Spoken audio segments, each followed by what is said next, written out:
In-N-Out's good, but it's not. I mean, it's not that good. We didn't wait. We were like, yeah, let's go somewhere else. But when I go to California or Texas, it's like the first place I look for when I get off the plane. It is. Like There's an an In-N-Out. It is my favorite fast food cheeseburger. Agreed. $4. Yep. It's so good. They are so weak when it comes to their fries, though. Agreed. fries are Milkshakes, terrible. burgers, next level. But I do always, anytime I go to Five Guys, I always kind of think to myself, you know, this is not that much. You got to take out a second mortgage now to go eat at Five Guys with your family. And I'm like, this burger Not worth is that. not that much better. It's a beautiful than thing of In-N-Out. In-N-Out. $4. So let me ask you this question. So chilaquiles, Ohio. Chilaquiles. Chilicate, how you say it? You got it right. Chilicate. The second time you got it right. Yeah. Chilaquiles. Okay, Chilaquiles. so you're the second Ohio boy because we had Cromer on here. Yes. You got love, back-to-back Ohio. love BC, man. He's a good man. He's a good man. All right, so we talked a little bit about food at the beginning. How do you say it? Geta? Yeah. The sausage and the oat combo. Okay, so we need you to walk us through Ohio food. Give me your take on the chili place. Skyline. Give me Chocolate chili. There's actually a bunch of them, but Skyline's they're the standard.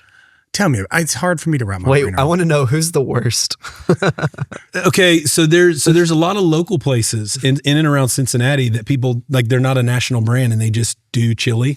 But the two that get compared the most, think Wendy's and McDonald's, would be Gold Star Chili and Skyline Chili. Skyline is better. I will fight anybody that disagrees with that. Do you eat opinion. it on pasta, like on noodles, or do you? Yeah. So so you gotta, and I heard Cromer say this, and he's right. When you all were talking to him, you gotta not think chili. Don't think chili. You gotta think. You really eat it. I don't know anybody that just eats it like in a bowl. You eat it two ways. You pointed it out. It's called chili. Yeah. How do you not think chili? I know. It should be called like chili. Skyline. I know. I hear you. Skyline chili. sauce, right? Skyline Yeah. sauce. Because Cincy it sauce. is chili-like, but you're going to eat it really only one of two ways. You're going to put it on noodles with cheddar cheese on the top. So you're going to go noodles, Skyline. I'm talking like a pound of shredded cheddar cheese. That's it. You That's don't right. feel good after eating this meal. No. Okay. That's a No, gut you bomb. need to. This is not a eat. They put it in the Cincinnati did you guys airport, break and your I'm 20 like, this is a terrible break idea. your 21-day fast on that. I promise you, people do. Wait, you said they promise do you. this in the airport. Yeah, it's now in the airport. So there are people eating and then going on an airplane.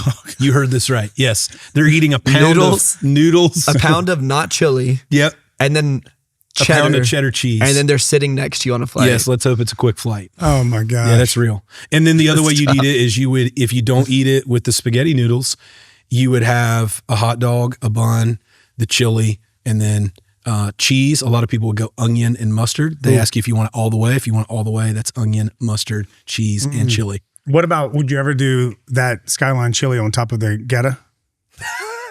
I don't think that would work. Somebody's probably tried that. Is that just like it's too much? It's too Cincinnati. So, I'm closer to Columbus, but Cincinnati, in my opinion, there's nobody in the state that holds anything close to the food culture that Cincinnati has. They have the mind-blowing. most originals.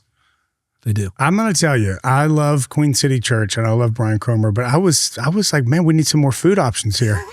But then again, we're church and like, it's like church nonstop. So like you're getting out of church, and Brian talks to every person after church. He's a good pastor. I mean, he's like, I know, man. He'll talk to the 200, room. 200 people. Yeah. And he's locked in. It's one person. He's not looking past this person to see someone else who's locked. But by the time we get out for dinner, it's like the options are pretty slim. Yeah. Yeah. You're late. I did a team event for him once where after the team event, it was Skyline Chili in the lobby of HQ. Okay. I loved it. So next It's amazing. time we're going to try it. Next time we're there. I think that one of our segments on the podcast already said this. It needs to be whoever the guest is.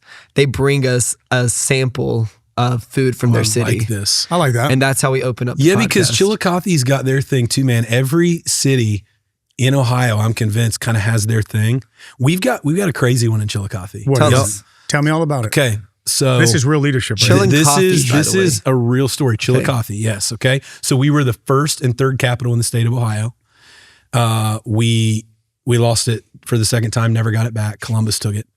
It was the capital because we have a street to this day called Water Street. It was a big canal town, and so it was a major shipping port in the center of the state, really. During the 1920s, I believe it was, mid to late 20s, there was this little pop-up donut store y'all might have heard of called Krispy Kreme. Oh, yeah. It started in Chillicothe, Ohio. No way. Hold on. I'm going to blow your minds. Most people don't know this story. So amazing glazed donut. Incredible. The best one. People were coming from counties around to have this donut. And it was started by two people and they had a very different opinion. The people that started it, one wanted to keep it a small mom and pop spot for Southern Ohio. The other guy wanted to blow it up and turn it into a national chain.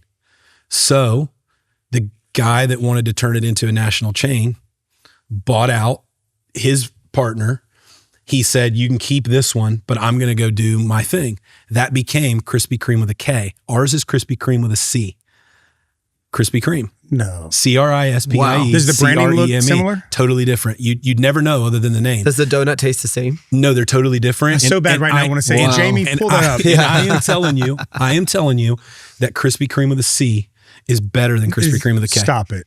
If you will put you ship us some? I will do that. But really you got to come to Chillicothe. You know how like when you go to Krispy Kreme, man, there's gas station Krispy Kreme, and then there's hot and fresh Krispy Kreme. Those are two different experiences. How much of it do you think is just the history and the story and the nostalgia? Well, let me put it to you like this, Jason. There are mutual friends that we have, that you and I have, where when we have people come to Chillicothe, this is the thing that like you're going to have a Krispy Kreme while you're there, and everybody always tastes it and is like, this is mind-blowingly good. Is it more of like a cake donut? No, it's so they're both glazed. The texture though is different and the glaze is different. Like I would say that the texture of a Krispy Kreme with a C, it's lighter. It's like a lighter, fluffier, almost croissant-like donut. God, I'm getting hungry. I love that. It's just delicious. Talking about it, I'm getting hungry. It's delicious. And so it still exists. It's been in operation continuously since it started and they both got their way. The guy that started that did his thing and went national, and you can buy Krispy Kreme in a gas station everywhere now. And this guy did his thing. It sounds similar to Five Daughters, more of like the cronut style, like croissant with the donut. Five Daughters is a Nashville local one. Okay. And they're 100-layer donuts, but they're like cronut style. Are we going to talk about that? Nathan sounds like he smoked a pack of cigarettes earlier today. Yeah, maybe I did. Bro. Laryngitis. I ran into him in the hotel lobby today, and I'm like, "Are you good, man?" I was squeaking this morning. You sound good. You've recovered well. Yeah, this is day 7. I think you're going to be okay. The best and like legit so far. Laryngitis. No, this happens to him. This is the second or third time, right? Yeah, it happens about once a year. Usually Blake has to do something important too. Like he was going to do an offsite. I wasn't able to go, and he was doing an offsite with the church, and he calls me. He calls me. He's like, "It's for Charles Young." Nathan calls me, and I'm like, "Hello?" He's like, I can't speak. What do I do? I have to do this 8-hour meeting by myself for his team, and I literally could not talk. And you're talking the whole time. That's rough. It's facilitating a strategic conversation. When part of what you do for a living is talk. Yeah, I should give Charles a refund for that one. I'm sure the content was still great. Before we jump into any questions, because we got some questions I'm going to talk to you about. Have you ever like used the Krispy Kreme with the C story to preach? Yes. What was your preaching point, or was it a leadership leadership talk? That's a great question because I've used used it more than once. All right, so I've used it more than once. So I'm trying to think. The most recent time that I used it was I was talking about evangelism, and I'm talking about when as followers of Christ, why aren't we the loudest and proudest about Jesus over everything else? And then I used the story of every single person in Southern Ohio. Y'all love Krispy Kreme. And when you have somebody come from out of town, the first thing you want to do is you want to tell them this crazy story about this is the original Krispy Kreme and look up the dates and it started first and the other one's a fraud. The one you all know about's a fraud and you need to try this because it's better. And I was like, we all do this, right? But why are we quiet about Jesus? Why don't we have the same passion and fervency about Jesus that we do about a glazed donut? Did you guys pass out donuts after service? No, but I did make sure to open up the box on the stage and take a bite and make everybody hungry. Yeah, you know did. All right, it's done. We're doing it. Next time we're there. I'm telling you, man. We're going to come. We're going to come eat some donuts. I'm telling you, you'll love it. You won't be disappointed. Are you an executive leader looking to level up? Or are you leading a team that could use a crash course into effective leadership? Our Leadership Masterclass teaches 7 essential leadership skills that you can implement immediately with your team. These are practical, proven strategies to help you lead with clarity and confidence. If you're ready to transform your leadership, sign up today at sidecarleader.com and get started with resources that you can use right away. Hey, we wanted to chat today for a little bit. Thanks for taking some time, man. Honored. I know we're currently, we're in this little room, but we're training church planners right now. Yeah, we sure are. So we got, 40, 50 couples in there. Mm-hmm. It's crazy. Before you got here, there was a couple, they're planting a church in Bangkok, Thailand. Whoa. They planted a church in China. I forget what city. They got kicked out of China, and now they're going to Bangkok, Thailand. They know how to pick them. Yeah. Crazy, right? So, but anyway, thank you for taking time, man. I know you got a lot of stuff on your schedule. I was texting with our good friend Matt Laborde, and I said, hey, this is kind of last minute, but we're throwing together a podcast because Chris is going to be in town. So I was like, we got to chop it up with him. I was like, what's the first thing that comes to mind when you think of Chris? And he immediately said he's great at relationships. And he's great at building culture on team and some of those things. So we have a lot of stuff we wanted to just talk to you about, but I think that's the first kind of direction, just talking about relationships. Like, tell us a little bit about that. Why is that so important to you, especially when it comes to organizational leadership? Because we have church planners, senior pastors, also nonprofit founders and leaders, and business folks that watch our podcast. So they're leading not just staff, but volunteers as well. Yeah. And so speak to that a little bit, like just relationships, building culture, building team. So for the folks in the audience that know the Enneagram, I'm an Enneagram 7 with an 8 wing. Which one is 7? Right. So good time. Yes. I'm having a good time. I'm like, let's go. Like, where's the party at? I'm there. And if there's not a party, I'm going to start the party. Right. So I love people. I genuinely love people. I'm highly extroverted, but I think that when I was younger, that was more like, hey, I'm just here for a good time. And now, as I've gotten a little bit older, and especially being a pastor for the last 16 years, I think that has grown a little bit more into, I really want to relate and connect with you. And even if I'm not going to be your best friend, I'd love to be part of finding out who your best friend is and connecting you to that person. I love to connect people. And I think that some of that really stems from our church planning journey. I think that's where I started to grow and mature in this a little bit. We were Arc Plant 111, which for the folks that know Arc World know that, I mean, my gosh, now we're 25 years in and thousands of churches later, right? Yeah. And so we were the first church plant in Ohio. The closest Arc pastor that I knew was about 9 hours away in North Carolina. Shout out to Pastor Jeff Capusta at Life Point Church. And man, you just feel like, who am I going to connect with? Yeah. Who is close to me that understands what we're going through? And so I think as we grew, and our growth story was slow and steady, it was not fast and sexy. What year did you guys plant? I would say 2009. September 2009. And I really just valued the relationships and the connections that I had. And so as the church grew, God grew my heart for connecting people and making sure they didn't feel like they were alone. And just making sure that I was going to be part of that puzzle piece in their life that connected them to another puzzle piece in their life. And I think to this day, it's something that I'm super passionate about. I think it definitely inspires the way that I lead people. It inspires the way that I connect with the congregation that we have in our church. But even, Jason, you're talking about, here we are helping other church planners. Like, to me, I'm looking for the person in a space like this that nobody's talking to, and trying to go connect with them to make sure they don't feel alone, that they see seen, that they feel valued. You and I are very similar in that, I think. You just kind of have a knack for looking over a room and seeing who needs a connection right now, and can I be that connection for them? Yeah, that's great. I think one of the parts about was obvious that is a strength of yours, just being relational, being able to connect with people. I think as a leader, one of the things that's challenging is that because something is a strength for you, doesn't mean that it's going to be a strength of your church or your organization. So how do you ensure that or maybe there's ways that you haven't done this well, but as you've built your church, how do you ensure that your church is a place where people are getting connected and that you aren't the only person or the bottleneck, or when you walk out of the room, that value is no longer represented? Because you can sort of feel like that at times, right? Oh, yeah, like I'm the only one seeing the people by themselves. Sure. And I think it's a great question. I do think it takes time. I don't think it happens overnight, but I think we have developed, again, the context here matters, 16 years in, right? I would say that it really has taken a lot of consistent effort over time to make sure we're always looking for the one, looking for the one that's not connecting, that's not talking, that's standing in the corner of the lobby by themselves. We have people at our church that are amazing at that do way more than I could do by myself. But I think the way we do it, and I think this works for people in any sphere of life, an entrepreneur, a pastor, a leader of any kind, you have to keep telling the stories of, hey, let me tell you about how that one conversation with this individual started them on a path that changed their life forever.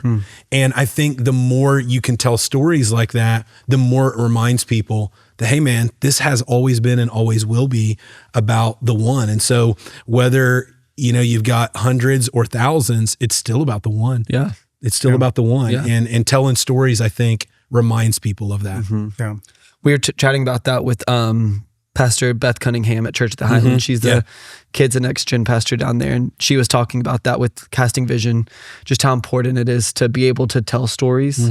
That's what people are able to remember. Yep. I think what we as church planners have found is it's hard to get those stories sometimes. You just have to always be looking for them and train your team to be looking for those stories as well. Yeah, we talk about this a lot. I feel like even though we're a decade and a half in, this is still a regular talking point for us of what stories do we have. I will say this too, it's made us reevaluate certain ministries maybe, or programs or things that we do, because one of the questions we'll ask is, what stories of transformation and life change do we have from that?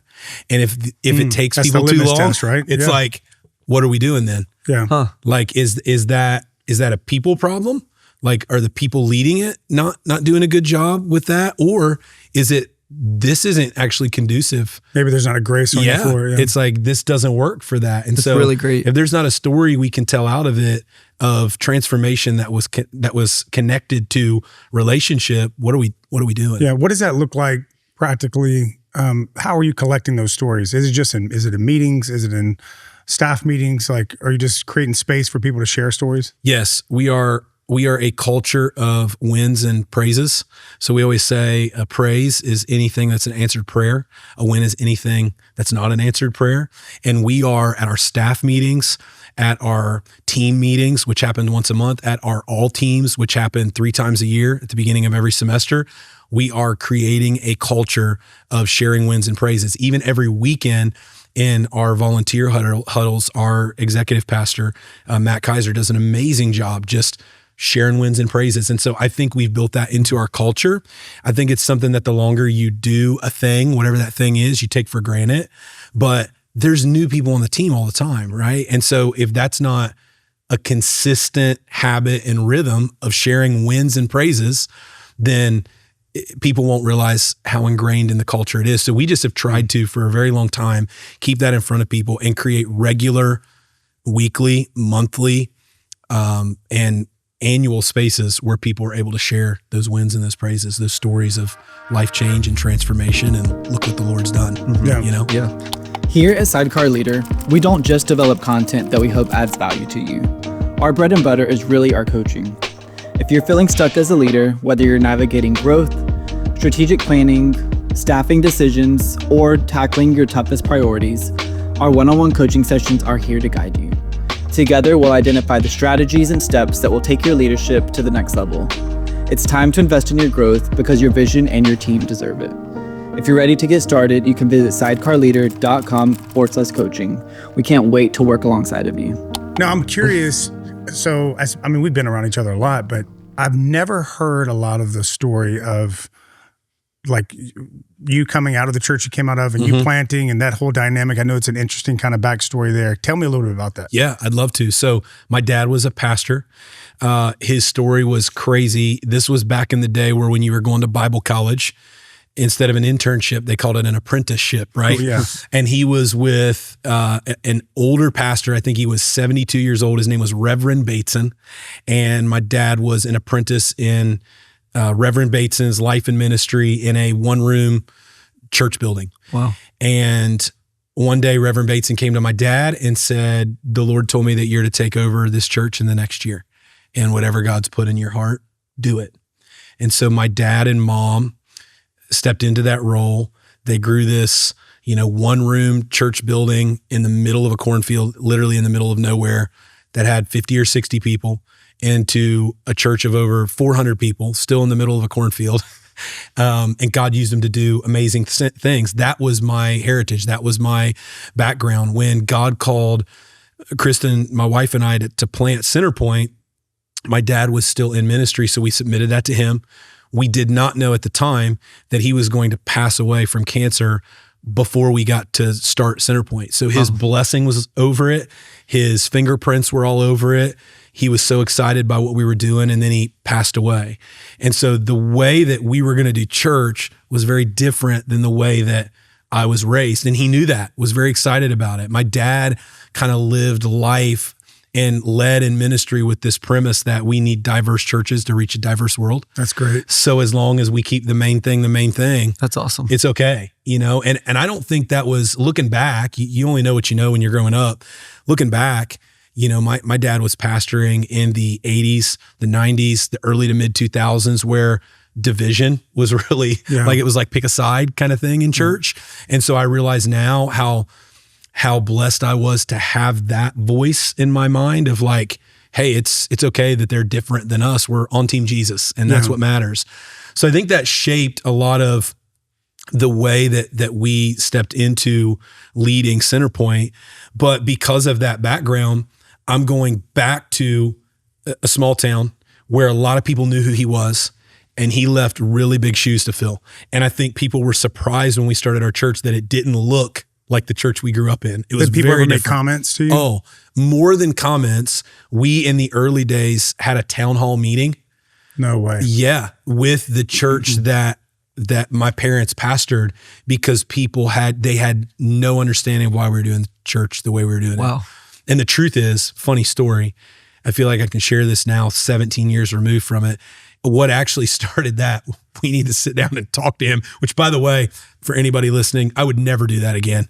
It went so bad. I remember a guy stood up in the middle of the meeting and yelled compromise and left and stormed out. Oh yeah. And it all stemmed because this was, blog days, right? You got to have a blog. Everybody had a blog when they were starting a church. This is 2008, 2009. So Facebook is still mostly on college campuses. There is no Instagram. There's no TikTok. Twitter's not a thing yet, right? So everybody had a blog, and I wrote a blog post about a Coldplay album, and it tripped people out. They were like, he's talking about a secular band. Right? Going to hell in a handbasket. And I'm like, what? This is a thing? And I was just surprised by the reaction, more surprised because I felt like, me and my wife, our character, how we were raised, our theology, like, this. But I think it led to, in the early days, in the first couple years of the church, feeling just really like, man, this hurts. Like, these are people that knew me, that knew my wife, that said they still love my mom, but my mom supports us and I'm her son. And how does this all work? And how can people just do this, And so I remember in the early days, thankfully, because of some wise counsel in my life, instead of getting bitter, which at times I was really close to doing, I think for a brief season, I definitely operated under the premise of, I'm going to prove you all wrong. Yeah. Mm-hmm. And that shifted to, hey, and I remember specifically having this conversation with a couple of people. Hey, the Bible says you'll know by the fruit. And so my only ask of you is that you'll just wait, and you'll make your assessment based on the fruit that God uses this church to produce. That's great. What's been really cool is watching over the years, people, I guess, make amends, maybe, like apologize. Some of them even now at the church, who are thriving and growing in their faith. And it's a moment for me to look back and just remember, if we keep our heart in the right place, God will use it. That's great. I think, as you're talking about that, I'm just thinking, a lot of times we can demonize people that are just being resistant to change, because people just don't like change. Yeah, they just don't know. And like, if you're quick to demonize those people and not be patient with them, it sounds like you were very patient with them. You just never know, like, on the other side of it. Like, they just, they need to see it, need to see the change, need to see the fruit, like you're saying. I know I'm guilty of that. There's probably been times where I've just written somebody off too quick, just like they just, and how much better we would probably fair on the end if we would just be a little bit more patient, a little bit more gracious, a little bit more kind, you know? Yeah. Still a work in progress on all things like that, you know? But I'm grateful for the heritage, grateful for the background. But yeah, starting what was a the church hardest like change that, you had to lead during that time? Oh man, probably just, you know, we would all use the term life-giving church. Right. That concept was foreign. I think when we started in a movie theater, there was, to my knowledge, there had never really been a portable church in Chillicothe, Ohio. Nobody knew what that meant. So we started in a movie theater. I remember going and talking to the manager. We're walking around the movie theater and he's like trying to figure out, what is like this? He understands we're a church, but we sit down in his office and he's like, so you got to tell me, like, what does this mean? Are you guys going to watch this on a screen? Like, how are you going to do this? And so I'm explaining to him, like, no, we're going to set up, we're going to tear down, we're going to have kids environments in the hallways and in the theaters. And I'm explaining this and he's like, man, this sounds great. He's like, but to be honest, my last interaction with the church in this community was they were boycotting us because we were showing Harry Potter. Oh gosh. And he's like, so you're telling me you want to have church in our theater? And my last interaction with the church was they wanted to shut our theater down. And so we joked about that. And I thought, man, okay, we are going to pioneer something here in this small town of 25,000 people that's never really been done before. And we're going to have to spend a lot of time actually showing people what this looks like. So the first year of the church, actually the first 2 years, we went to the county fair because it's small town Ohio, baby. Everybody's going to the county fair. That's where everybody's at. Right? Oh, I grew up in Dothan, Alabama. Fair. I know it. Yeah, it's like it's part of life. I mean, it's the same time every year. Fair comes in. And so we were like, you know what? We're going to go where the people are. So we're going to go to the fair. And the first year we go, we have our banner. We're doing some cool giveaway, like maybe giving away a first or second generation iPad, right? Like something really out of the box. And we're telling people that we're meeting in this theater, and they're like, we don't know what does that mean? Like, what does that even look like?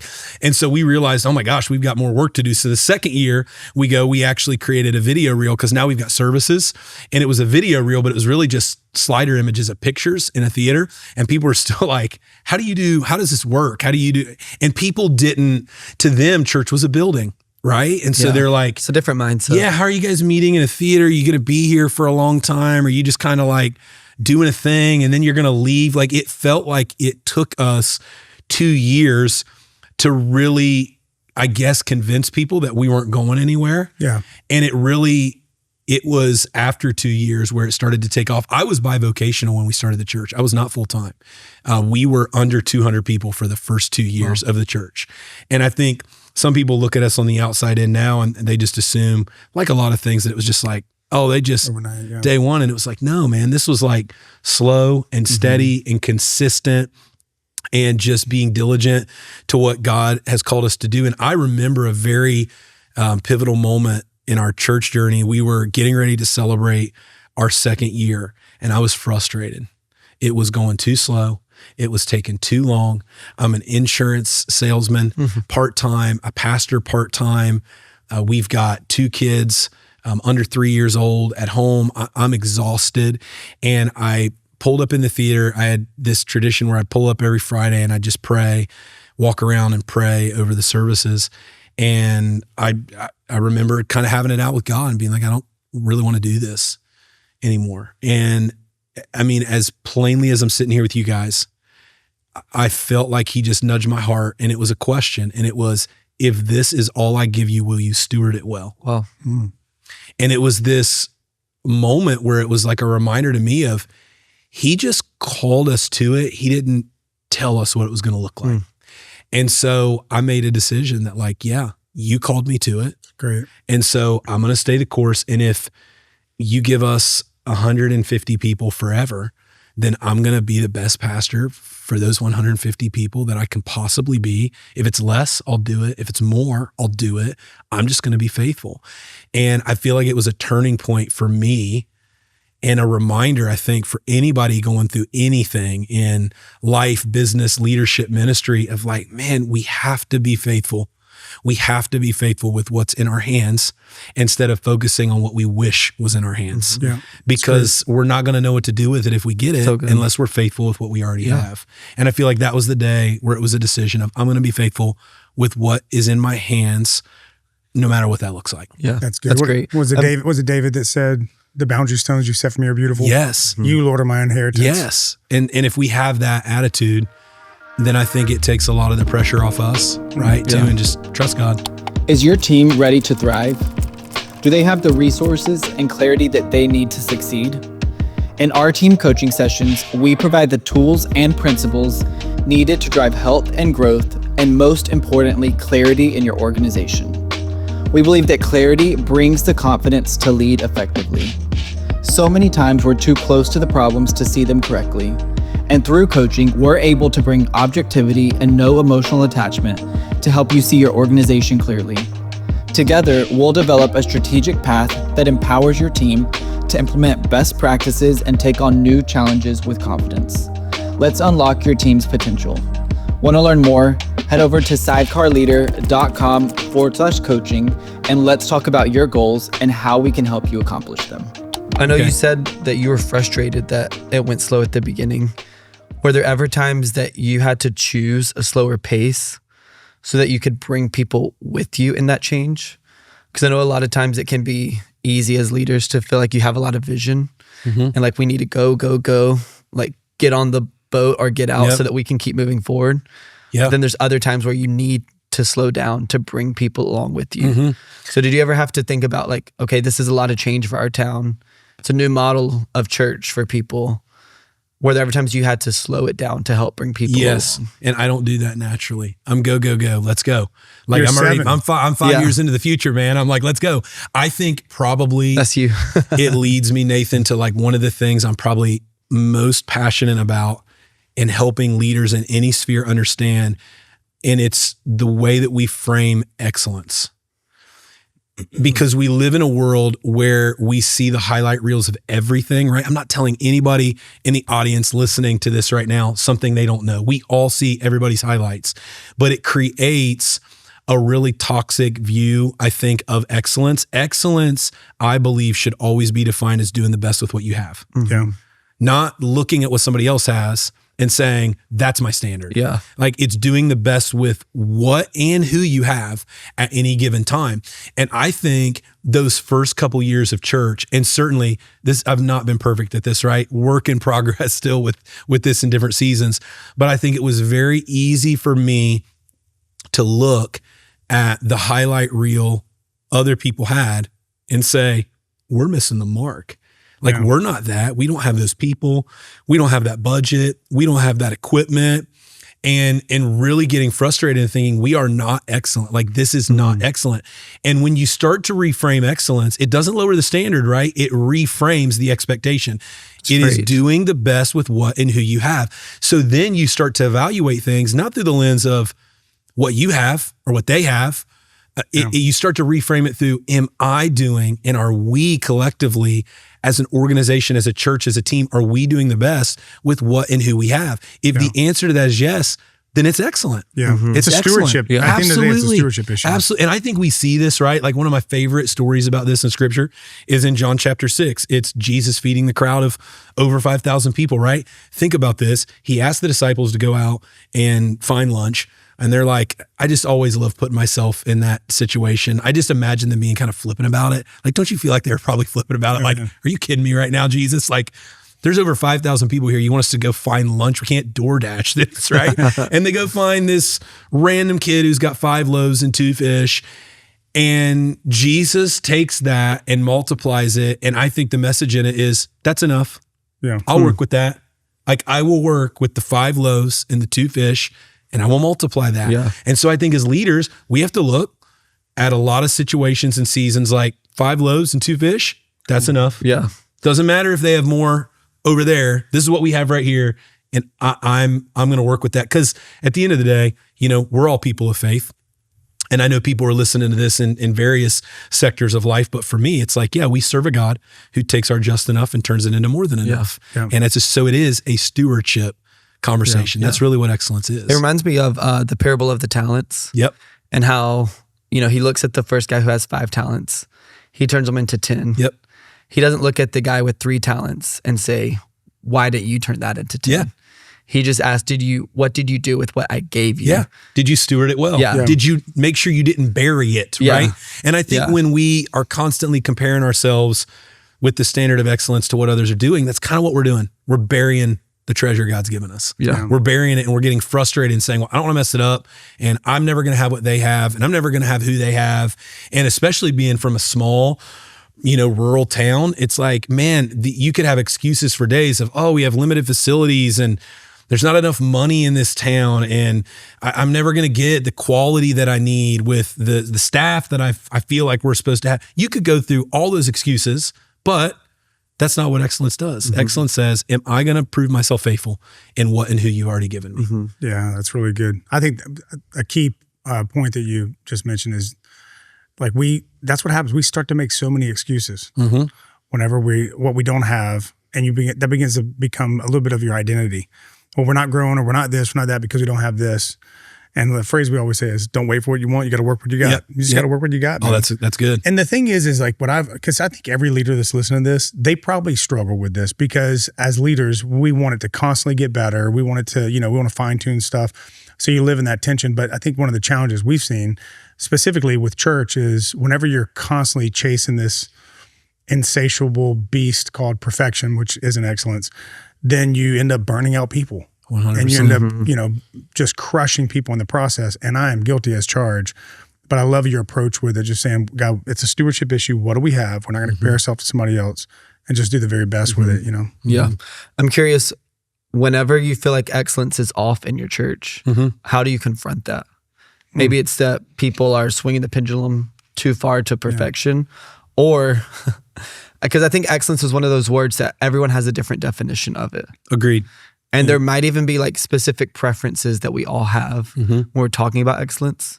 So how do you confront it in your church when you see that it's off? Yeah. So I think it does start with that working definition in every area. So that I would like to think that definition I just shared with you guys is something that our staff and our team would echo. Like we talk about that working definition of excellence. Excellence is doing the best with what you have. So then trying to frame that through conversation and questions like, is that doing the best with what you have? Like, was that doing the best with what we have? I think we can do better. And we do have to do that. And probably this goes back to me being more of a relational leader. I am a very big, like, let's just talk this out real quick. Like, this is a problem. This is an issue. We missed the mark. So let's talk about it. Like, let's fix it. Let's acknowledge it. And it doesn't have to be this long drawn out conversation. Right. It's just based on what we have. That missed the mark. And we have to be able to acknowledge that so that we can course correct and hit the mark. Understanding that all of us always, when I'm preaching on a Sunday, there are times, right, Jason, where we miss the mark with a sermon. And I think some of that too is, I think I have tried, this is something I'm always trying to do better. I think this is an area where I'm trying to continue to grow, but understanding that starts with me. Like nobody on the team without permission is going to tell me, that sermon today, not good. That point did not land. That joke, not funny. And so first of all, it's given some people permission to do that, but it's also me as the point leader being willing to acknowledge at times when I mess up with our staff, with our leaders, with our team. Hey guys, I messed that up. I dropped the ball. I didn't do that well. And I think if I do that as the point leader, and acknowledge it first, it creates a culture of transparency and also a culture of authenticity where like people don't feel like they're going to be dismissed or sat down just because we missed the mark today, right? So it's, okay, if excellence is doing the best with what we have, did we do that? If the answer is no, let's talk about how to fix it and how to make sure we get better at that. Yeah. How quick is your feedback loop? Pretty quick. I mean, so we are a very, in a lot of the simple stuff, simple stuff would be like, hey, slide was wrong, transition was bad on a Sunday, right? Like that missed the mark, that admonishment was not great. Let's fix it. That stuff's real time. That's in the moment. Let's fix that now. If it's something that doesn't need fixed in the moment, it's going to be in the next week. Like we have a place in our staff meetings, but also with the people that direct report with me and the leaders that direct report to them, the feedback is happening every week. Like from a Sunday, from any ministry environment of, hey, let's celebrate the good. That's the win and the praises thing again. Let's not miss that. But let's also acknowledge, where did we fall short of doing the best with what we had this weekend? And how can we get better? What if your team had a clear roadmap for the next 12 months on what was most important, complete with objectives, key metrics, owners, and deadlines? And not only that, but also the accountability to see the plan through. Through our team planning offsites, we're able to help you unlock and identify where you are, where you want to go, and how to get there. With a focus on goals, key metrics, and actionable strategies, we'll build a plan that keeps you on track all year and provide the accountability to ensure that you execute what you planned. If you plan your work and you work your plan will work if it's a good plan. If you're ready to set up your team for success, clarity, and a clear roadmap moving forward, you can go to sidecarleader.com/coaching and let's make your vision a reality. I'm curious. I think excellence, what I have found is that it at times can be an excuse to not develop other people. Oh, 100%. Because it's easy to think, well, they don't do it as well as I do, or they don't do it as well as this person. And I want to be excellent in this. So therefore it just has to stick with this person, or it has to stay with me. I can't trust this to other people. So how do you fight that in your organization? Fight is a good word. You do have to fight it. Like you have to acknowledge it. We're in a season right now. I feel like I have to like internally fight it. Because you said you're a 7 on the Enneagram. I'm a 1. The perfectionist. And so you're internalizing a lot of it, and I'm talking externally processing all of it, right? All the time. We're in a season of growth right now in our church. And so we're bringing in a lot of new leaders. A lot of our goals are new leader, like grow the team driven. And so this is a conversation we're having a lot right now, because I think for us, if I go back and just look at 2020 and COVID, on the other side of COVID, and that changed every church, every organization. I hate even saying the word COVID because I'm like, I don't want to talk about this anymore, but I can look back now and see it did change some things about our church and our leadership culture. One of the things it did was because COVID happened and you're meeting online for months. And then even when you come back, not everybody's there and you don't know who you have. Every church organization had a core group of people that were doing the work, right? You just, Sunday's coming. We got to keep the doors open.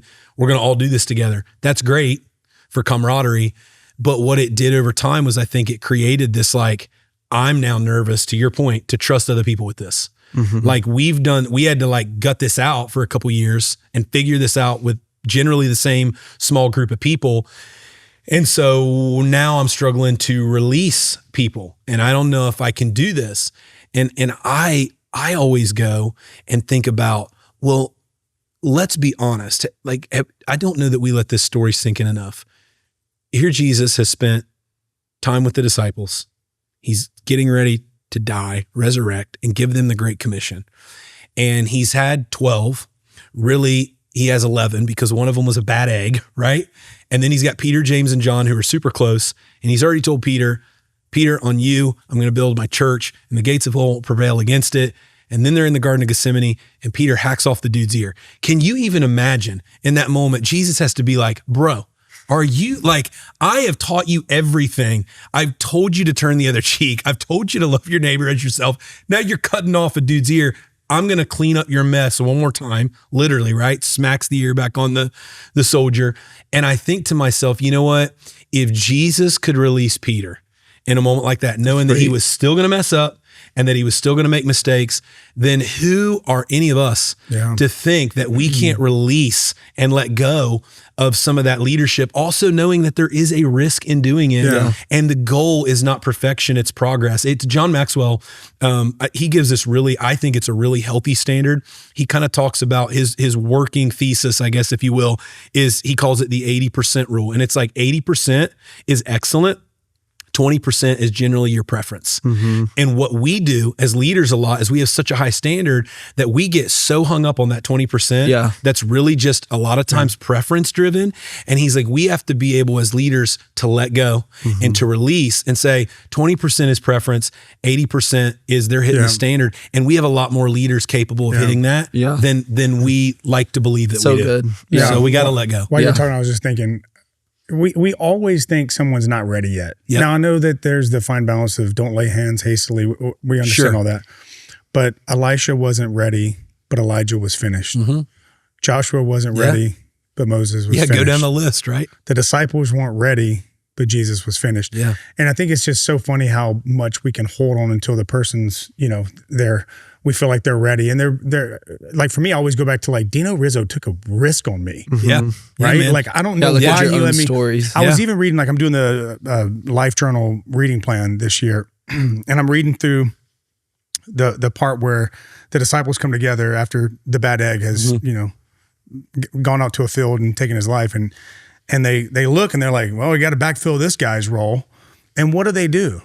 They cast lots. Yeah. Isn't it crazy? Literally, they're taking a gamble on this guy. Yeah. We got to do this. Seems right to us. Seems right to the Holy Spirit. Let's go. And I just think that, obviously, I'm saying that jokingly, but like I think we need to remember someone took a little bit of a risk, a little bit of a gamble on us. Give people a go.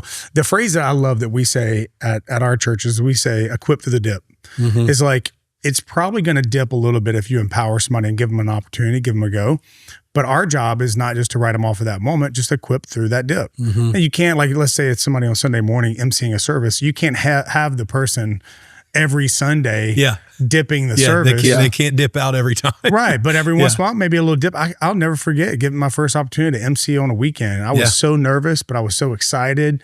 And afterwards, Pastor Dino sat down with me. He was like, how do you feel like you did? And I was like, I did okay. I was this spot here. I could have done this. And he was like, yeah, I can see that. What do you think you do differently? And I told him, he was like, all right, yeah, let's do it. Here's one thing I want you to work on, son. And it was like, I felt developed. I felt believed in. Yeah. I felt a little not really equipped, but I grew in that moment. And I just think, man, there's so many people in our organizations, in our churches, on our teams that are just waiting for somebody to believe in and give them a go. Yeah. And I think you also have to look at like your cadence and your calendar and think where there's safe places that people can dip as well. Yeah. Where, hey, we know that we want to develop this person. They're not where they're supposed to be yet, but we can put them in these places. It doesn't have to start on the stage. Yeah, and they're going to dip. Yeah. But they're going to dip around people who love them and are going to cheer them on in the dip. So it's a fine place too. I think what I have to remind myself of is I think probably because what you were talking about earlier, that all we see is a highlight reel of other people. It can be really easy for excellence to feel like it's the goal and the thing that we're after. Like, we really need to do this service excellently, or make sure that this event is excellent, or our guest experience is excellent. And what I have to remind myself is excellence is just a vehicle to serve people. Yep. But people and the formation of people are ultimately what we're after. That's the goal. And it is in allowing things to dip that you're able to help form someone and develop someone. And that's the thing that we're after all along, not the excellence. Yeah, but if you think of it that way, the moment excellence is superior to the formation of people, then excellence has become an idol. Oh yeah, we've missed the mark 100%. Yeah. And really the reason we pursue excellence, right, is because you're trying to remove all the distractions that would stand in the way of the transformation that leads to the formation. That's what you're trying to do. And so it looks different in different seasons. And Jason, I love like bringing up Pastor Dino. Like, I think about, he's been such a part of your life for a long time. He's been part of my life since 2016, 2017. And I think of like the environments that you and I have both gotten to be a part of because of him taking a chance on guys like us. Yeah. I mean, I can remember right now where I was the first time he asked me to speak at something. And then I remember a month later, my assistant at the time calling me and saying, hey, you're going to want to check your email.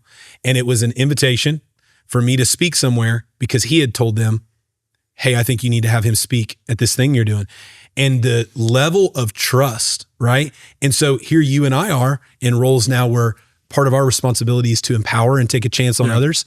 I look back at the chances Pastor Dino has taken on me and on you and on guys like us and think, man, if he can do that, his world is so big, right? My world and your world's bigger because of him in our lives. And I'm like, if he can take a chance, what excuse do I have to not take a chance and give somebody an opportunity?